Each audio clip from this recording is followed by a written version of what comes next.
Hey, welcome back to the farm. We're still in the midst of canning season, and I'll take you for a little root cellar tour today to show you our progress. And we're going to can one of the last few things that we need to can. So stick around, we'll show you.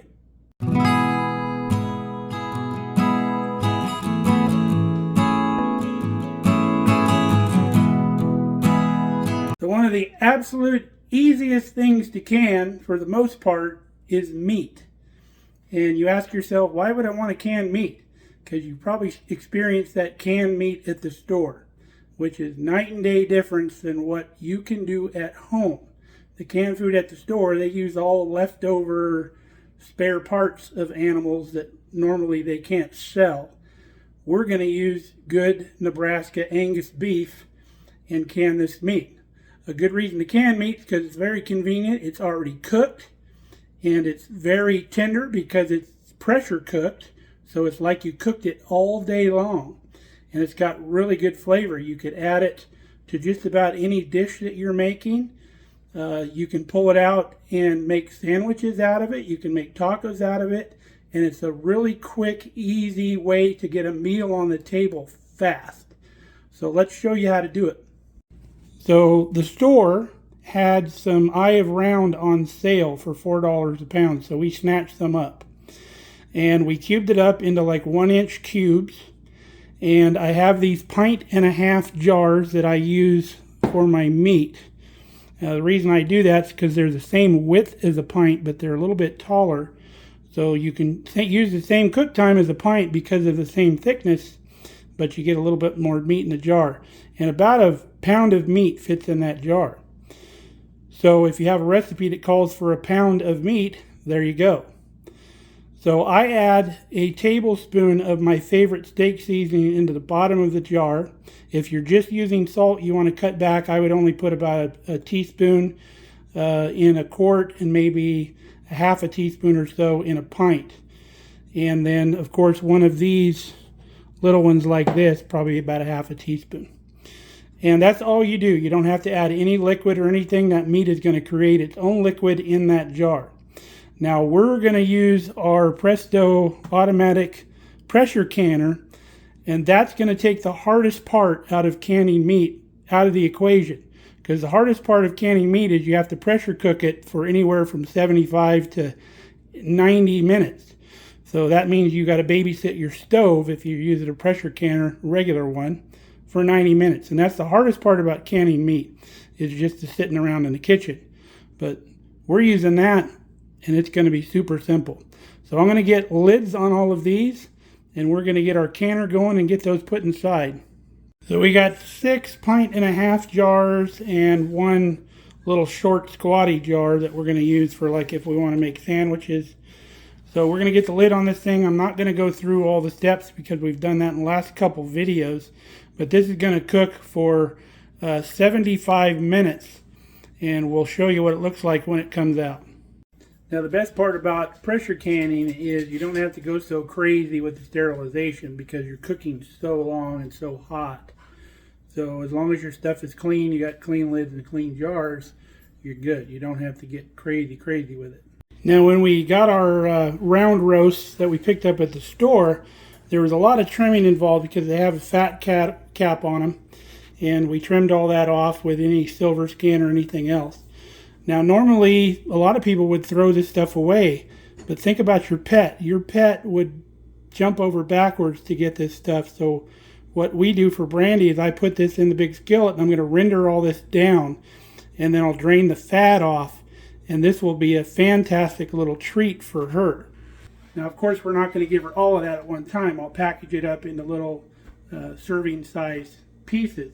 If you remember when we made our bone broth last year after we strained it off, all of the vegetables and meat scraps and stuff that were left in that, I packaged that up into little snack bags and we put it in the freezer for Brandy, and we would pull maybe one out a week or something and give her a little treat. Now, a lot of people have never thought about shelf-stable food for their pets. So you could take something like this, grab some leftover vegetables, even like leftover oatmeal, whatever, leftover quinoa, and mix it all together in the pan and cook it. and you could put it in little canning jars about the size that a pet would eat for a meal, and you could pressure can that, and you would have shelf-stable pet food for your animals. In fact, the human could eat it if they wanted to. It's fine. The best thing about it, you know what's in it. You know there's nothing bad for your pet in that, and you can keep it just like anything else. You can take it camping with you or whatever, because again, it's shelf-stable. You can take it on picnics and feed your dog on a picnic or whatever. So don't forget your animals, folks. While we're waiting for that canner to get done, we'll take you to the root cellar and we'll show you our progress there. Now, I wanted to mention another good reason to can meat is a lot of people will ask, well, just put it in the freezer and it'll be fine. It would be fine. But the other good thing about canned meat is if your freezer goes out and you lose all your meat in your freezer, you still got meat in the pantry, because that meat's not going to go bad in that jar. So it doesn't even need a freezer. Power goes out, you still got meat. Okay, here's our pantry. Now, one peculiar thing you're going to see is down here, these butternut squash. Those are from the garden last year, and they're still good. So those really last a long time if you keep them, in a nice, cool, dry place. But we're going to be harvesting butternut squash here real soon. We still got some. So here is our pantry in all of its glory. And this is what we've been working so hard this year to fill back up. We did a video previously in the year showing how depleted we had got down here. So let's take a run through real quick. We have our cowboy candy over here. We have some just regular pickled jalapeno like relish. And then we have all of our zucchini relish that we did this year. I didn't grow any beets this year because we still had plenty of pickled beets. These are golden beets. These are regular beets. We have assorted jams and jellies here. We got grape jelly. We got rhubarb jam. We got some mulberry jam back here. Some plum jam. Some sandhill plum, wild plum jam. We still have our apples from last year, which is a good thing because we didn't get any apples this year. Here's our peaches that we just did this year.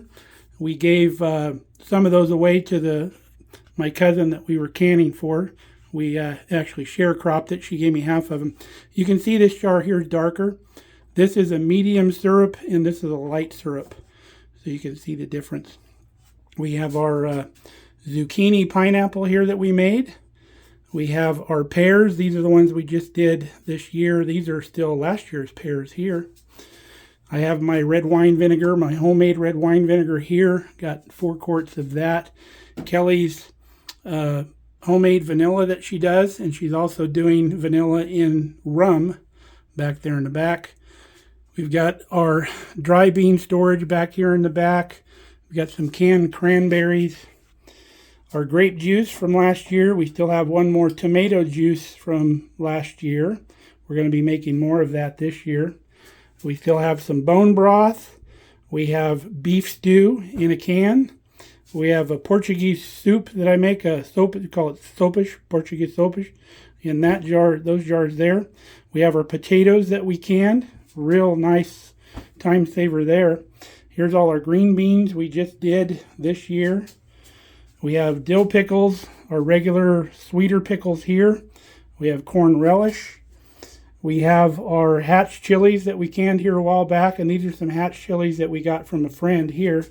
And then we have some Rotel style tomatoes, which is a hot kind of tomato sauce.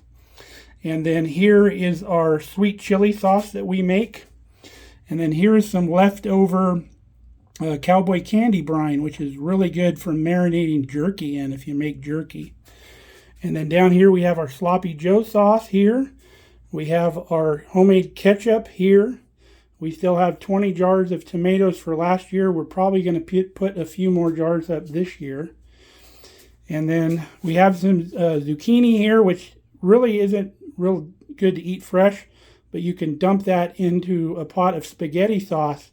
It'll take on whatever flavor that you put it in, and you can beef up your spaghetti sauce with that. But we're going to put our canned meat right here when it's done. And then we have our carrots from last year. I didn't plant any carrots this year because we still had some carrots down here. We have our 3-bean or 4-bean medley here. We have our Swedish brown beans. We have our red beans here, and then pinto beans, a bunch of pinto beans. And then I have some store-bought stuff that I brought from California that I can't get here. I brought that in. And then all of our jar storage is up top up here. These are empty jars. You can see there's not too many empties left up here because we've been canning like a mad dog. And then we have some just oddball jar sizes over here on the end. We have our fermentation kit back in there that I've just got put back together after fermenting. We have some chafing dishes for when we do some like catering and stuff or have big get-togethers. There's some fruit pectin up here. This is my wine vinegar mother. This is, you pour like leftover wine in here and it's got the mother in the bottom and it converts it to vinegar. So we keep that, and that's our mother. That'll last 100 years. You can pass that down through the generations. And then spare canning supplies, we got lids and rings over here, and then little lids, big lids. And then down here on the bottom, we have some bins for when our next batch of winter squash comes in. So that's our pantry, folks. I'm quite proud of the work we've got done this year. We got plenty of food to go into winter with. We also just picked up our freezer beef that we bought. We bought a whole side of beef, and we've got that away in the freezer. And another thing I also do, if you've seen at the store those vegetables that come in the steamable pouch, those are really good and they're almost like fresh. So whenever I see those on sale at the grocery store, I buy a bunch of them. I'll get broccoli, cauliflower, peas, you know, the whole gambit. Because when the garden's not in season, those are good fresh vegetables to have in the freezer, and you throw them in the microwave for 6 minutes and you got veggies for dinner. It's super convenient. Got Brandy's treats done.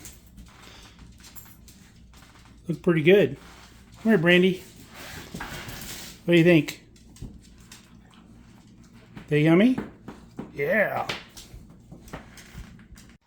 All right, we're all done. We pulled the jars out of the canner. You can see they're still boiling inside the jar. They've already sealed. But doesn't that look nice? Now, any fat that was in this meat, when these jars cool, the fat there'll be just a small layer right on top. Floats to the top. So when you open this jar, when it's cold, you can just scoop that hard layer of fat right off the top if you don't want it. And you got a nice low-fat meal. It's like 10:30 at night. I fell asleep in my chair.